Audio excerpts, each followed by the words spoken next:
Hello everyone, एक बार फिर स्वागत है आपका सिलेक्शन धाम में। और जैसा कि आप सबको पता है, आज संडे है और संडे को हमारा वीकली करंट अफेयर्स का सेशन होता है, जिसमें हम पूरे हफ्ते के सभी इंपॉर्टेंट करंट अफेयर्स के क्वेश्चंस में से top 20 most important current affairs के क्वेश्चन या आपके साथ डिटेल में डिस्कस करते हैं। तो आज भी हम वही करने वाले हैं, जिसमें हम 9 अगस्त से लेकर 15 अगस्त तक के सभी मोस्ट इंपॉर्टेंट करंट अफेयर्स के क्वेश्चंस यहाँ आपके साथ डिस्कस करने वाले हैं। तो सेशन में एंड तक बने रहिएगा, क्योंकि सारे क्वेश्चंस एग्जाम ओरिएंटेड हैं। तो चलिए क्लास की शुरुआत करते हैं। तो आज का आपका पहला इंपॉर्टेंट करंट अफेयर्स का क्वेश्चन है कि 80वें स्वतंत्रता दिवस यानी 15 अगस्त 2026 के अवसर पर लाल किले की प्राचीर से पहली बार किस गीत को गाया गया। तो इस बार का जो स्वतंत्रता दिवस था वो हर बार से कुछ अलग था, क्योंकि इस बार कुछ इतिहास रचा गया है। तो इस बार पहली बार लाल किले से 79 वर्षों के बाद वंदे मातरम को गाया गया है। ठीक है, क्यों गाया गया है? क्योंकि इस वर्ष वंदे मातरम को लिखे जाने के 150 वर्ष पूरे हुए हैं, इसीलिए वंदे मातरम को इस बार लाल किले से गाया गया है। वंदे मातरम लिखा कब गया था? 1875 में लिखा गया था, बंकिम चंद्र चटर्जी के द्वारा लिखा गया था। फिर 1882 में इसे बंकिम चंद्र चटर्जी का एक प्रसिद्ध उपन्यास है आनंद मठ, उसमें इसे प्रकाशित किया गया था। देन 1896 में भारतीय राष्ट्रीय कांग्रेस के कलकत्ता अधिवेशन में रविंद्रनाथ टैगोर जी के द्वारा इसे गाया गया था। लेकिन अभी तक क्यों नहीं गाया गया? क्योंकि 1937 में जब मुस्लिम लीग ने वंदे मातरम के 6 पैराग्राफ में से 4 पैराग्राफ पर आपत्ति जताई कि हम उनको नहीं गाएंगे, हम उनको प्ले नहीं होने देंगे, क्योंकि उसमें मातृभूमि को देवी दुर्गा और लक्ष्मी का रूप बताया गया है, जो कि हिंदू धर्म से संबंधित है और ये हमारे धर्म के अनुरूप नहीं है, तो हम ऐसा नहीं कर सकते हैं।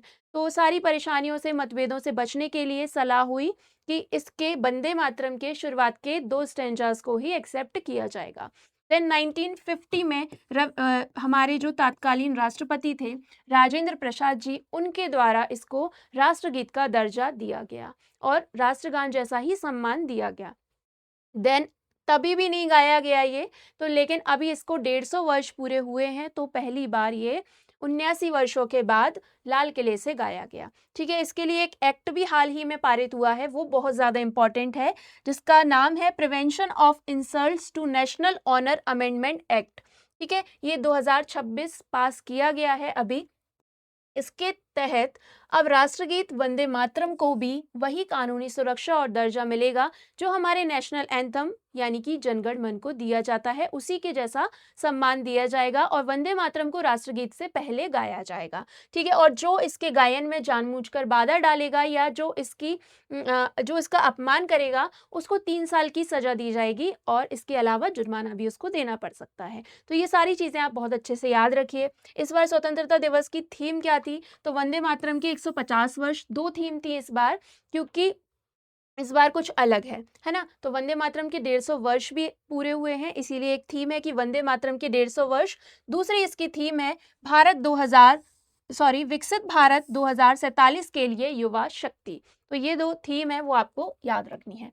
अगला आपका क्वेश्चन है कि अगस्त 2026 में केंद्रीय संस्कृति एवं पर्यटन मंत्री गजेंद्र सिंह शेखावत ने नई दिल्ली में राष्ट्रव्यापी हर घर तिरंगा 2026 अभियान का शुभारंभ किया है। ये अभियान कब से कब तक चलाया जाएगा? तो ये अभियान चलाया जाएगा 9 से 17 अगस्त तक। कहाँ से इसकी शुरुआत हुई है? तो नई दिल्ली से इसकी शुरुआत हुई है। किसने की है? जो हमारे केंद्रीय पर्यटन मंत्री हैं, संस्कृति एवं पर्यटन मंत्री हैं गजेंद्र सिंह शेखावत, उनके द्वारा नई दिल्ली से इसकी शुरुआत की गई है। और क्यों? क्योंकि इस बार वंदे मातरम को 150 वर्ष पूरे हो गए हैं। ठीक है, अब हम बात करेंगे तिरंगा के बारे में, कुछ जो आपसे फैक्ट एग्जाम में पूछे जाते हैं। तो ये जो तिरंगा है, इसे संविधान सभा के द्वारा कब अपनाया गया था? तो 22 जुलाई 1947 को इसको अपनाया गया था। और इस तिरंगे झंडे को फहराया कब गया? तो 15 अगस्त 1947 को इसको फहराया गया था। ठीक है, इसका अगर हम लेंथ और विड्थ की बात करें तो इसका रेशियो है लेंथ और विड्थ का 3:2। ठीक है, इसमें 3 कलर हैं, केसरिया, सफेद और हरा। जब 1921 में पिंगली वेंकैया नायडू के द्वारा इसको डिजाइन किया गया था, तब इसमें 2 ही कलर हुआ करते थे। ऊपर होता था लाल कलर, नीचे हरा कलर इसमें होता था और बीच में इसमें चरखा हुआ करता था। जब वो तिरंगा महात्मा गांधी जी को दिखाया गया, तब उन्होंने बोला कि क्योंकि उस समय जो लाल कलर होता था वो हिंदू धर्म का प्रतीक माना जाता था और हरा कलर मुस्लिम धर्म का प्रतीक माना जाता था। तब महात्मा गांधी का कहना था कि हमारे देश में अन्य धर्म के लोग भी रहते हैं, जैसे जैन, सिख, पारसी, बौद्ध, तो इस हिसाब से इसमें एक कलर जुड़ना चाहिए जो है सफ़ेद। तो ये 3 कलर इसमें जोड़े गए। देन फिर 1931 में भारतीय राष्ट्रीय कांग्रेस के द्वारा ऑफ़िशियली इसको अपनाया गया, अनौपचारिक तौर से अपनाया गया था वैसे। तब इसमें लाल कलर को हटाकर केसरिया रंग जोड़ दिया गया था, क्योंकि उनका कहना था कि हमारा जो तिरंगा है वो किसी धर्म विशेष से संबंधित नहीं है, पूरे राष्ट्र का प्रतीक ये होना चाहिए। तब इसमें ये 3 कलर शामिल किए गए। लेकिन जब आज़ादी का समय आ गया तो 22 जुलाई 1947 को हमारा नया तिरंगा झंडा डिज़ाइन किया गया। वो सुरैया तैयब जी के द्वारा डिज़ाइन किया गया था, जो कि बदरुद्दीन तैयब, जो कि झंडा समिति के सदस्य थे। इसके अलावा जो हमारा संविधान सभा थी उसके भी सदस्य थे। उनकी ये पत्नी थी सुरैया तैयब, उनके द्वारा डिज़ाइन किया गया ये 22 जुलाई 1947 को, जब इसमें अशोक चक्र को शामिल किया गया। तो तब हमारा झंडा बन के तैयार हुआ और 15 अगस्त 1947 की यानी कि 14 अगस्त 1947 को की रात में पहली बार ये तिरंगा झंडा जवाहरलाल नेहरू जी की कार पर लगाया गया था। तो ये ऑफिशियली कब फहराया गया? 15 अगस्त 1947 को। तो ये इसकी कहानी है, ये सारी चीज़ें आपको याद रखनी है। आगे चलें। अगला क्वेश्चन है कि भारत की पहली महिला टॉप गन पायलट कौन बनी है? तो उनका नाम है भावना कंठ। ठीक है, तो भावना कंठ जो है वो भारत की पहली महिला टॉप गन पायलट बनी है। टॉप गन पायलट का मतलब ये नहीं होता है कि वो कोई गन चलाती हैं। इसका मतलब है जो भी आउटस्टैंडिंग जो भी पायलट होते हैं, जो फाइटर प्लेन होते हैं, उनको उड़ाने के लिए उनको सारी ट्रेनिंग दी जाती है, वो हर चीज़ में पारंगत होते हैं। तो जो इस तरीके के जो फाइटर एयरक्राफ्ट पायलट होते हैं, जिस तरीके से भावना कांत हैं, तो उन्हें ये एक टर्म होता है, अनऑफिशियल एक टर्म होता है, एक सम्मान होता है जिससे उन्हें नवाजा जाता है। तो वो भावना कंत को नवाजा गया है। ये बनी है भारत की पहली महिला टॉप गन पायलट। ठीक है, इन्होंने एक कोर्स किया था जिसका नाम है फाइटर कॉम्बैट लीडर का। कहाँ से किया था? तो ये संस्थान है Texas and air combat development establishment, Gwalior में ये संस्थान है, वहाँ से इन्होंने कोर्स किया था। और इन्हें ये क्या है? एक स्क्वाड्रन लीडर हैं जो फाइटर पायलट उड़ाती हैं, और इन्हें ही टॉप गन का सम्मान से नवाजा गया है। ठीक है, भावना कंठ के बारे में हम बात करें तो ये बिहार के दरभंगा जिले की रहने वाली हैं। ठीक है, अब हम कुछ फर्स्ट वुमेन्स की बात कर लेते हैं जो अभी कुछ टाइम में ही हमने डिस्कस की हुई हैं। जैसे भारतीय सेना प्रमुख की पहली महिला एडीसी, इनका नाम है शिवानी शेहरावत। इसके अलावा जीएसआई की पहली महिला निदेशक, ये हमने अभी पढ़ा था, बहुत इंपॉर्टेंट है कि 176 साल के इतिहास में जियोलॉजिकल सर्वे ऑफ इंडिया की पहली महिला महानिदेशक बनी है वर्षा अशोक अगलावे। नेक्स्ट है कि भारतीय वायुसेना में श्रेणी ए क्वालिफाइड फ्लाइंग इंस्ट्रक्टर योग्यता हासिल करने वाली पहली महिला अधिकारी, इनका नाम है सान्या। इसके अलावा क्रिस्टीना कोच जो कि नासा की अंतरिक्ष यात्री हैं, और ये पहली महिला बनी है जिन्होंने चंद्रमा की परिक्रमा करी है। इनका नाम बहुत इंपॉर्टेंट है। जब अभी आर्टेमिस 3 मिशन गया हुआ था तो उसके साथ में ये गई हुई थी, 3 और अंतरिक्ष यात्रियों के साथ में। इसके अलावा अभी हमने जस्टिस लीजा गिल के बारे में भी पढ़ा था, तो जो कि आंध्र प्रदेश हाई कोर्ट की पहली महिला चीफ जस्टिस बनी है। तो इस तरीके से आप रिलेट किया कीजिए और याद किया कीजिए। ठीक है, आगे चलें तो किस देश ने वर्थ राइट सिटीजनशिप और वर्थ टूरिज्म नियम को सख्त किया है? तो अभी अमेरिका ने वर्थ राइट सिटीजनशिप और वर्थ टूरिज्म का जो नियम है उसको और भी ज़्यादा सख्त कर दिया है। तो देखिए होता क्या है वर्थ राइट सिटीजनशिप?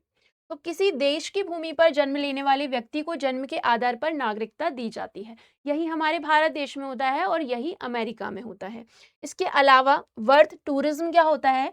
तो किसी विदेशी व्यक्ति का मुख्य उद्देश्य है अमेरिका में बच्चे को जन्म देना, ताकि उस बच्चे को नागरिकता मिल जाए अमेरिका की। ये सब होता है। लेकिन अब अमेरिका ने अपने नियमों को सख्त कर दिया है। वो क्यों? देखिए कि यदि अधिकारी को लगेगा कि यात्रा का वास्तविक उद्देश्य अमेरिका में बच्चे को जन्म देना है, कि यात्री आ रहे हैं कुछ समय के लिए और वो क्यों बच्चे को जन्म दे रहे हैं, ताकि उसको अमेरिका की नागरिकता मिल जाए, बट ये गलत है। तो इसी चीज़ के लिए क्या होगा कि अब उसका वीज़ा अस्वीकार कर दिया जाएगा या रद्द कर दिया जाएगा। इस वीज़ा धोखाधड़ी के रूप में भी देखा जा सकता है कि ये वीज़ा की धोखाधड़ी की हुई है और लंबे समय तक उन पर प्रतिबंध भी लगाया जा सकता है। तो ये है आपके जो उन्होंने नियम सख्त किए हैं। अगला क्वेश्चन है कि अगस्त 2026 में अंतरराष्ट्रीय अंतरिक्ष स्टेशन यानी इंटरनेशनल स्पेस स्टेशन के बाहर स्पेस वॉक पूरा करने वाले भारतीय मूल के तीसरे अंतरिक्ष यात्री कौन बने हैं? तो इनका नाम है अनिल मेनन, जो कि नासा के अंतरिक्ष यात्री हैं और इन्होंने ही इंटरनेशनल स्पेस स्टेशन में स्पेस वॉक की है पहली बार। तो ये आप देख सकते हैं, ये अनिल मेनन है और ये अभी पहली बार इंटरनेशनल स्पेस स्टेशन में स्पेस वॉक करके आए हैं। कब? तो 6 अगस्त 2026 को इन्होंने नासा की अंतरिक्ष यात्री जेसिका मीर ये उनके साथ गए हुए थे और उनके साथ ही मिलकर इन्होंने सफलतापूर्वक स्पेस वॉक को पूरा किया। कितने समय तक किया? तो इन्होंने कुल 6 घंटे और 27 मिनट का समय वहां पर बिताया है। अब हम बात कर रहे हैं बार बार स्पेस वॉक की। तो स्पेस वॉक का मतलब होता है कि इंटरनेशनल स्पेस स्टेशन के सेफ वातावरण से बाहर निकलकर अंतरिक्ष में कार्य करना, ये कहलाता है आपका स्पेस वॉक करना। तो ये तो जब गए हुए हैं तो इन्होंने क्या किया है, तो जो इंटरनेशनल स्पेस स्टेशन की जो बिजली की जो व्यवस्था है उसको और भी ज़्यादा मजबूत करने का काम इन्होंने किया है। देख सकते हैं, इस स्पेस वॉक का मुख्य उद्देश्य था स्टेशन के 3B पावर चैनल के लिए संशोधन किट स्थापित करना। अब हम बात करें अनिल मेनन की, तो हमने देखा ये तीसरे व्यक्ति हैं। तो पहले दूसरे कौन है? तो पहली थी सुनीता विलियम। ठीक है, सुनीता विलियम पहली इंटरनेशनल स्पेस स्टेशन में जाने वाली और वहां रहकर काम करने वाली पहली भारतीय मूल की महिला यात्री रही हैं। ये इंटरनेशनल स्पेस स्टेशन में अभी तक अपने पूरे कार्यकाल में 3 बार गई हैं। ठीक है, और इन्होंने स्पेस वॉक कितनी बार की है? तो इन्होंने 9 बार स्पेस वॉक की है। ये अपना स्पेस सूट पहनकर स्पेस वॉक की जाती है। सबसे पहले ये 2006 में गई थी, तब इन्होंने 4 बार स्पेस वॉक की थी। फिर ये 2012 में गई, तब 2 बार की थी। फिर 2025 में गई, तब इन्होंने 2024 में गई, जो 2024 से 25 तक मिशन चला, क्योंकि वहां कुछ गड़बड़ी आ गई थी। तब इन्होंने 2 बार अपनी स्पेस वॉक की, यानी कि 4 बार, फिर 3 बार, फिर 2 बार। लगभग 62 घंटे और कुछ मिनट, 3 मिनट था। तो उतना मिलकर इन्होंने स्पेस वॉक को कंप्लीट किया है और ये रिकॉर्ड इनके नाम है। इसके अलावा राजाचारी भी स्पेस वॉक कर चुके हैं और अनिल मेनन तीसरे व्यक्ति बन गए हैं। ठीक है, अगला क्वेश्चन है कि केंद्र सरकार ने 16वें वित्त आयोग की सिफारिशों के बाद किन आपदाओं को आधिकारिक प्राकृतिक आपदाओं की सूची में शामिल किया है? तो अभी 16वें वित्त आयोग ने आपदाओं को आधिकारिक प्राकृतिक आपदाओं की सूची में शामिल किया है। उसमें कौन कौन सी हैं?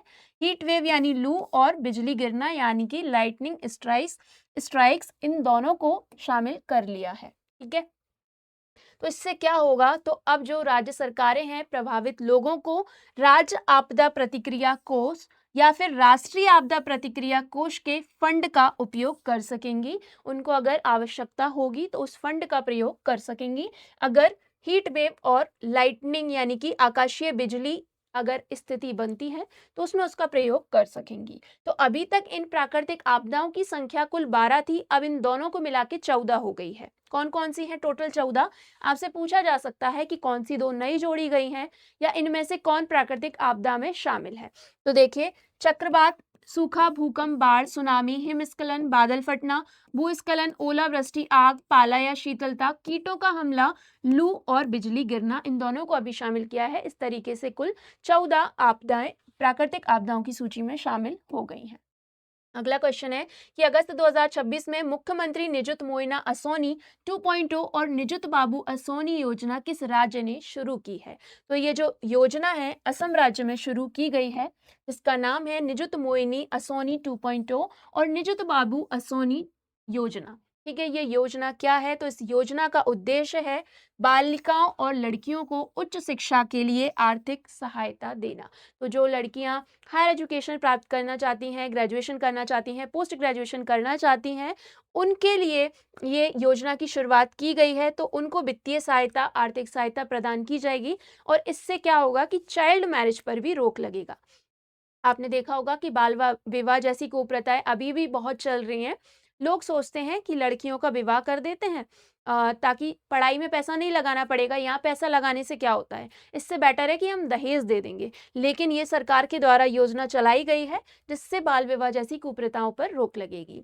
इसके अलावा एक योजना और है, निजुत मोइना असोनी, जो कि लड़कों के लिए चलाई गई है। इसके तहत पात्र छात्राओं को उच्च शिक्षा जारी रखने के लिए वित्तीय सहायता प्रदान की जाती है। तो जो लड़के पढ़ना चाहते हैं, हायर एजुकेशन प्राप्त करना चाहते हैं, तो उनको भी वित्तीय सहायता प्रदान की जाएगी। तो जो निजुत बाबू असोनी योजना है महिलाओं के लिए है, और वो जो इसके अलावा हमने देखी कि निजुत मोइना असोनी जो योजना है वो बालकों के लिए है। क्योंकि जो हमारी इसका जब पॉइंट 1 आया था, जब ये पहली योजना शुरू की गई थी, तो ये बहुत अच्छी चली थी, इसीलिए इसकी 2.0 की शुरुआत की गई है, निजुत बाबू असोनी योजना। अगला क्वेश्चन है कि भारत ने संयुक्त राष्ट्र जिनेवा को कितने मोर भेंट किए हैं? तो इस बार भारत ने संयुक्त राष्ट्र जिनेवा को 5 मोर भेंट किए हैं। ये आप देख सकते हैं कि संयुक्त राष्ट्र का कार्यालय कहाँ है? जिनेवा, स्विट्जरलैंड में है। और भारत ने उनको 5 मोर भेंट किए हैं, जिनमें 4 नीले भारतीय मोर हैं और एक दुर्लभ प्रजाति का सफेद नर मोर है। आप देख सकते हैं 2 इसमें ब्लू मोर हैं और एक इसमें व्हाइट मोर है, जो कि एक दुर्लभ प्रजाति का है, और ये भारत ने संयुक्त राष्ट्र जिनेवा को भेंट किया है।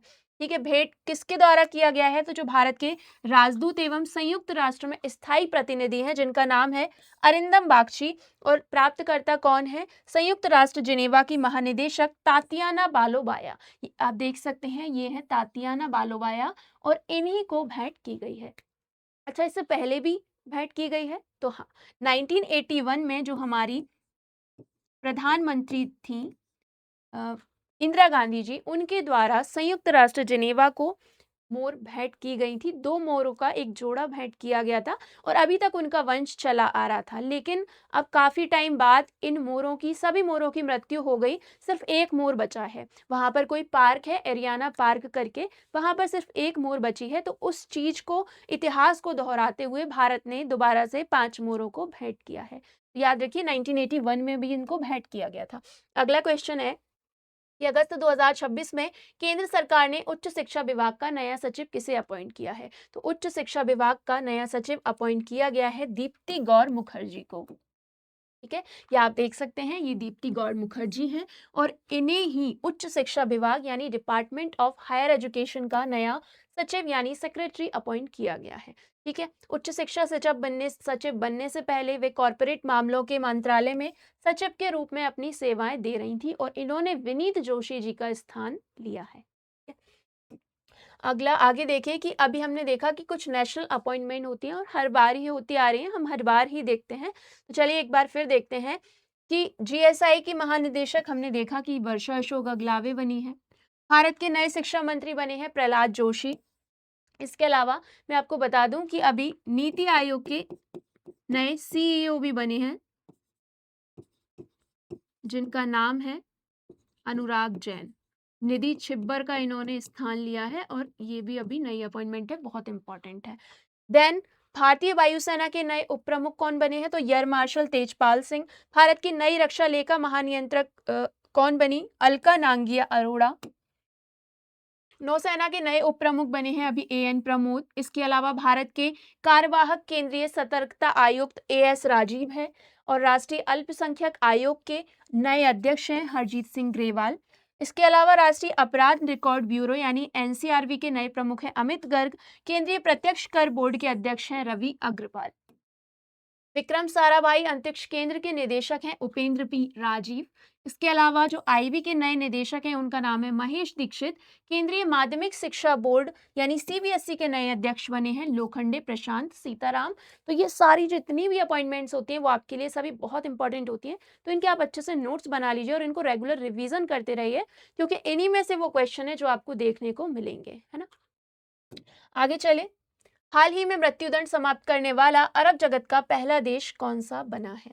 तो अभी लेबनान जो देश है, पश्चिम एशिया का देश है, उसी ने मृत्युदंड समाप्त कर दिया है, और ये अरब जगत का पहला देश बन गया है जिसने मृत्युदंड को समाप्त कर दिया है। ठीक है, तो जो लेबनान है, इसने क्या किया है, 11 अगस्त 2026 को संसद में ऐतिहासिक मतदान के जरिए मृत्यु दंड यानी कि फांसी की सजा को समाप्त कर दिया है। इस कानून के तहत मौत की सजा को कठोर परिश्रम के साथ उम्र कैद में बदल दिया गया है।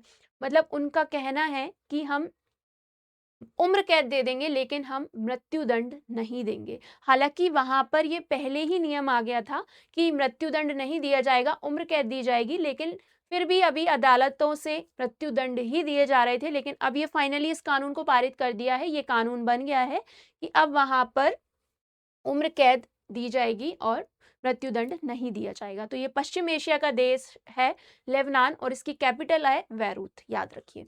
आगे चलें। न्यूयॉर्क और न्यू जर्सी ने 15 अगस्त 2026 को किस दिवस के रूप में घोषित किया है? तो अभी 15 अगस्त 2026 को हमारा जो स्वतंत्रता दिवस जो हम भारत में मनाते हैं, उसी तरीके से न्यूयॉर्क और न्यू जर्सी में 15 अगस्त को मनाया गया है। किस दिवस के रूप में मनाया गया है? तो भारत स्वतंत्रता दिवस यानी इंडिया इंडिपेंडेंस डे के रूप में इसको मनाया गया है। ठीक है, देखिए, तो अमेरिका के दो राज्य हैं न्यूयॉर्क और न्यू जर्सी, उन्होंने 15 अगस्त 2026 को इंडिया इंडिपेंडेंस डे ये मनाया गया आपका न्यूयॉर्क में, और न्यू जर्सी में थोड़ा अलग इंडियन इंडिपेंडेंस डे को सेलिब्रेट किया गया। ठीक है, इससे पहले हमने देखा था जो अमेरिका के ही राज्य थे मैसाचुसेट्स, देखा था अभी लास्ट टाइम, वहां पर 15 अगस्त को इंडिया डे मनाया गया। इसके अलावा बोस्टन में भी इंडिया डे मनाया गया है। वहां की जो मैसाचुसेट्स की जो गवर्नर थी मोरा हीली, उन्होंने घोषणा की थी कि अब से हम 15 अगस्त को इंडिया डे के रूप में सेलिब्रेट करेंगे। तो इस तरीके से अब ये 4 राज्य हो गए हैं अमेरिका के जिन्होंने 15 अगस्त को अलग अलग रूप में सेलिब्रेट किया है। और उन्होंने क्यों किया है ऐसा? क्योंकि बहुत सारे भारतीय हैं जो कि अमेरिका में निवास करते हैं, तो उन भारतीयों को योगदान देने के लिए वहां पर इस तरीके से 15 अगस्त को सेलिब्रेट किया गया। अगला क्वेश्चन है कि अगस्त 2026 में प्रधानमंत्री नरेंद्र मोदी ने किसकी आत्मकथा Triumph of the Indian Republic my life my struggles का विमोचन किया है? इस ऑटोबायोग्राफी का नाम आप याद रखिए, बहुत ज्यादा इंपॉर्टेंट है क्योंकि ये किसकी ऑटोबायोग्राफी है? तो जो हमारे 14वें राष्ट्रपति थे रामनाथ कोविंद, उनकी ये आत्मकथा है और इसको नरेंद्र मोदी जी के द्वारा लॉन्च किया गया है, आप देख सकते हैं। ये आत्मकथा जो है उन्होंने रामनाथ कोविंद के शुरुआती जीवन के संघर्षों, उनके सार्वजनिक जीवन और देश के राष्ट्रपति पद तक पहुंचने की प्रेरणादायक यात्रा का व्यक्तिगत विवरण प्रस्तुत करती है। ये ऑटोबायोग्राफी रामनाथ कोविंद की है, तो इसीलिए बहुत ज़्यादा इंपॉर्टेंट हो जाती है और बुक्स से 1 से 2 क्वेश्चन आपसे पूछे ही जाते हैं। नाम है इसका Triumph of the Indian Republic my life my struggles. अगला क्वेश्चन है कि अगस्त 2026 में केंद्र सरकार ने अरुणाचल प्रदेश के कितने भौगोलिक स्थानों के नामों को मानकीकृत कर सर्वे ऑफ इंडिया के नक्शों में शामिल किया है? ठीक है, तो कितने भौगोलिक स्थानों के नामों को मानकीकृत किया है? तो ये है 27। ठीक है, तो इस सूची में अरुणाचल प्रदेश की बस्तियां, स्मारक, झीलें और उच्च ऊंचाई वाले दर्रे भी शामिल किए गए हैं। ठीक है, मानकीकृत भौगोलिक नामों का उपयोग आधिकारिक मानचित्रण, प्रशासनिक अभिलेखों और आपदा प्रबंधन योजना में किया जाता है। ठीक है, आप नाम देखिए कि जो नाम मानकीकृत किए गए हैं, तो जो आवासीय क्षेत्र और जो बस्तियां हैं वो टोटल 21 शामिल की गई हैं। लौंगजू, माजा, जसवंतगढ़, जयरामपुर, बीसा, बड़ा कुंडन, छोटा कुंडन, धनबाड़ी, प्रीतनगर, बुद्ध मंदिर, तैरित नगर, रामनगर, सागर, पदमा, ज्योति नगर, वैशाखी, छोटा रोपुक, बड़ा रोपुक, शिवाजी नगर, सुनपुरा और कमलांग नगर। इसके अलावा इसमें 4 पहाड़ी दर्रे शामिल किए गए हैं, जोला, रिजाला, पुकुरला और थागला। जल निकाय इसमें 1 शामिल किया गया है जिसका नाम है संबो सरोवर। ठीक है, स्मारक 1 शामिल किया गया है, तेरे थापा मेमोरियल, जो 1962 का भारत चीन युद्ध हुआ था उससे ये संबंधित है।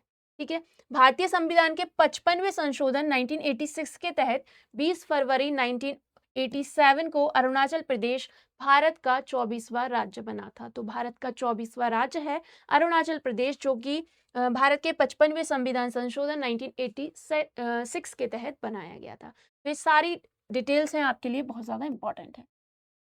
अगला क्वेश्चन है कि तमिलनाडु के आधिकारिक कार्यक्रमों की शुरुआत अब किस गीत से होगी? तो अब तमिलनाडु के आधिकारिक कार्यक्रमों की शुरुआत होने वाली है तमिल थाई बजथू, क्योंकि ये वहाँ का राजकीय गीत है और इसी से अब शुरुआत होगी वहाँ के हर किसी कार्यक्रम की। इसीलिए नॉर्थ इंडिया साउथ इंडिया से अलग है। जिस तरीके से हमारे यहाँ वंदे मातरम गाया गया, उसी तरह से वहाँ पर तमिल थाई बजथू गाया गया। ठीक है। तो देखिए, वहाँ के मुख्यमंत्री अभी बने हैं सी जोसेफ विजय। उनकी अगुवाई में विधानसभा द्वारा सर्वसम्मति से प्रस्ताव पारित किया गया और इसे अनिवार्य किया गया है। इसके लिए क्या नियम है, क्या मुख्य बातें हैं? देखिए, ये जो गीत है, मनोसुंदरम पिल्लई का जो नाटक है, जिसका नाम है मनोनियम। किसका है? मनोसुंदरम पिल्लई का नाटक है मनोनियम, जो कि उन्होंने 1891 में लिखा था, उससे ये लिया गया है। ठीक है।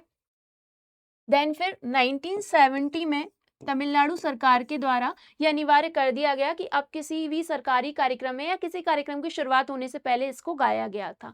लेकिन 2021 में इसको राजकीय गीत का दर्जा दे दिया गया और अब 2026 में इसको अपना लिया गया है। ठीक है। ये जो सरकारी कार्यालयों, विश्वविद्यालयों, स्कूलों और सार्वजनिक उपकरणों के भी जो भी कार्यक्रम होते हैं उन पर लागू होता है। ये उसी तरीके से गाया जाएगा जिस तरीके से हमारा राष्ट्रगान गाया जाता है, जन गण मन, यानी कि जो गायन के दौरान लोगों को खड़ा किया जाएगा, ये अनिवार्य है। हालांकि जो दिव्यांग लोग होते हैं, जो कि डिसेबल लोग होते हैं, उन पर ये लागू नहीं होगा। अच्छा, इसका अर्थ क्या होता है? तमिल थाई वजतुका, यानी कि तमिल भाषा को माता मानकर उसकी वंदना करना। क्योंकि जो तमिलियन लोग होते हैं वो तमिल भाषा को अपनी माता मानते हैं, तो उस भाषा को माता मानकर उनकी वंदना करना, ये उसका अर्थ है। तो इसीलिए उसको हर किसी कार्यक्रम से पहले गाया जाएगा। अगला क्वेश्चन है कि भारत का पहला ब्लैक नेक्ड क्रेन फेस्टिवल 2026 कहाँ आयोजित किया गया है? ये पहला है, इसीलिए मोस्ट इंपॉर्टेंट है, क्योंकि जो भी पहला होता है आपके लिए थोड़ा और एक्स्ट्रा इंपॉर्टेंट हो जाता है। तो ये आयोजित किया गया है लद्दाख के लेह में। तो भारत का पहला है ब्लैक नेक्ड क्रेन फेस्टिवल, यानी कि काली गर्दन वाला सारस। ये आप देख सकते हैं, ये है वो काली गर्दन वाला सारस, जिसे लद्दाख का राजकीय पक्षी बोला जाता है। ये लद्दाख का राजकीय पक्षी है और लद्दाख में इसे शांति का प्रतीक भी माना जाता है। और ये ऐसे ही इलाकों में पाया जाता है, हिमालयन जो क्षेत्र होते हैं, जैसे लद्दाख के जो हाई एल्टीट्यूड वाले क्षेत्र होते हैं, इसके अलावा नेपाल, भूटान, चाइना और भारत के लद्दाख वाले क्षेत्र में ही ये आपको देखने को मिलता है, जो कि लद्दाख में शांति का प्रतीक है।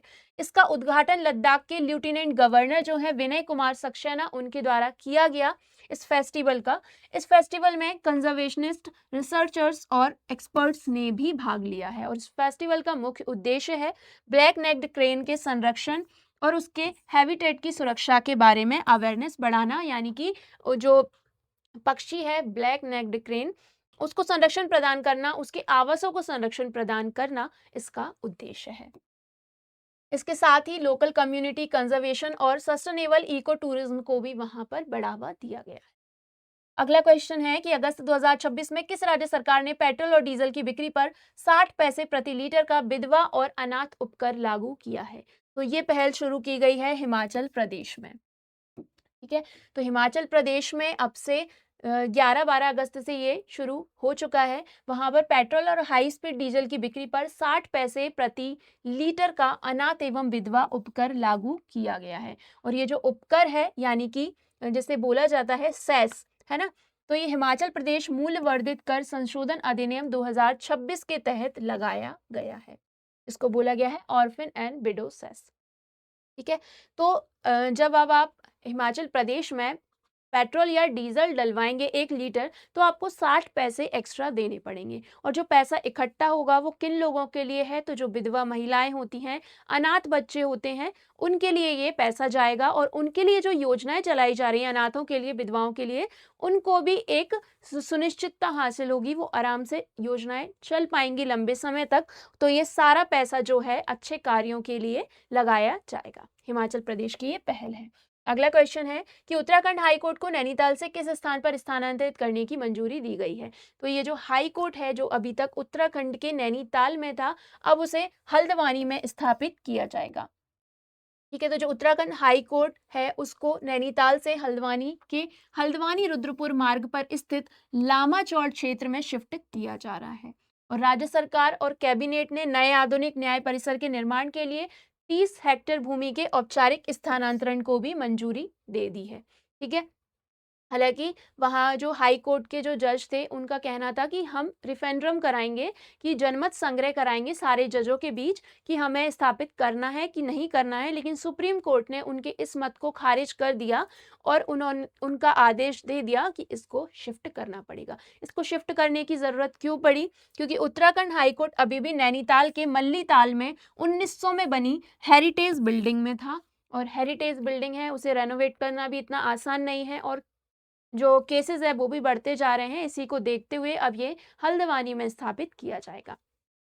अगला क्वेश्चन है कि 2026 में भारत कौन सा स्वतंत्रता दिवस मना रहा है? तो भारत ने इस बार 80वां स्वतंत्रता दिवस मनाया है।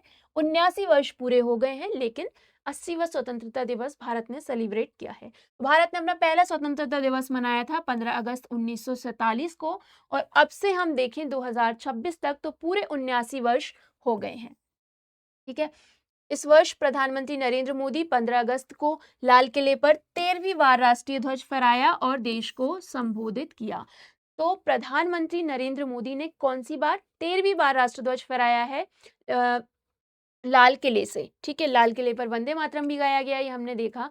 लेकिन प्रधानमंत्री नरेंद्र मोदी पहले ऐसे गैर कांग्रेसी राष्ट्रपति बन गए हैं जिन्होंने सबसे ज्यादा बार यानी 13वीं बार राष्ट्रध्वज को फहराया है। इस फैक्ट को याद रखिए कि पहले गैर कांग्रेसी प्रधानमंत्री हैं जिन्होंने सबसे ज्यादा यानी 13 बार राष्ट्रध्वज को फहराया है।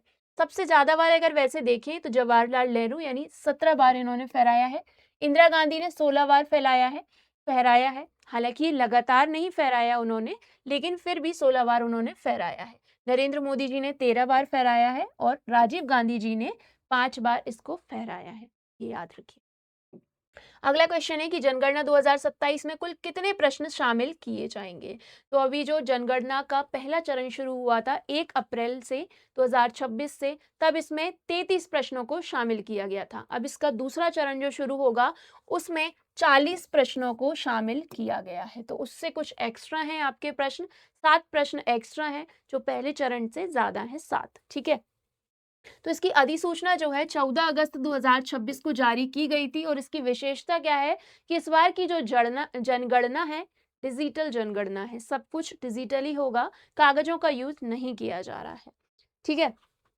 अगर हम बात करें जनगणना 2027 के लिए, तो जो अधिसूचना पत्र है वो 16 जून 2025 को ही जारी किया जा चुका है, और ये 16वीं जनगणना होगी, और स्वतंत्रता के बाद की 8वीं जनगणना ये है। ठीक है, स्वतंत्रता के बाद कौन सी है? 8वीं जनगणना है, वैसे ये 16वीं जनगणना है। पहली बार जनगणना कब हुई थी? 1872 में हुई थी, लॉर्ड मेयो के टाइम पे। फिर 1882 में एकदम सिंक्रोनाइज तरीके से जनगणना शुरू हुई लॉर्ड रिपन के काल में। इसके हिसाब से ये 16वीं जनगणना है, और स्वतंत्रता के बाद की 8वीं है। ठीक है। आधिकारिक नारा क्या दिया गया? तो आधिकारिक नारा जन कल्याण के लिए जनगणना और हमारी जनगणना हमारा विकास, इस जनगणना 2027 का नारा है। इस बात को याद रखिए। भारत के रजिस्ट्रार जनरल और जनगणना आयुक्त कौन है? तो वो है, बहुत इंपॉर्टेंट है ये, मृत्युंजय कुमार नारायण। मृत्युंजय कुमार नारायण जो है भारत के रजिस्ट्रार जनरल और जनगणना आयुक्त हैं। ठीक है। आजादी के बाद पहली बार जनगणना में जाति की गिनती शामिल है, यानी कि ये कास्ट बेस्ड जनगणना होने वाली है। इससे पहले अंग्रेजों के समय 1931 में जाति आधारित जनगणना हुई थी, और ये अब होने वाली है, आजादी के बाद की पहली है। 2027 का ब्रांड एम्बेसडर किसे बनाया गया? तो सुदर्शन पटनायक जी को बनाया गया है। आप देख सकते हैं, एक बेहतरीन सैंड आर्टिस्ट हैं जो कि रेत की बहुत अच्छी अच्छी कलाकृतियां बनाते हैं।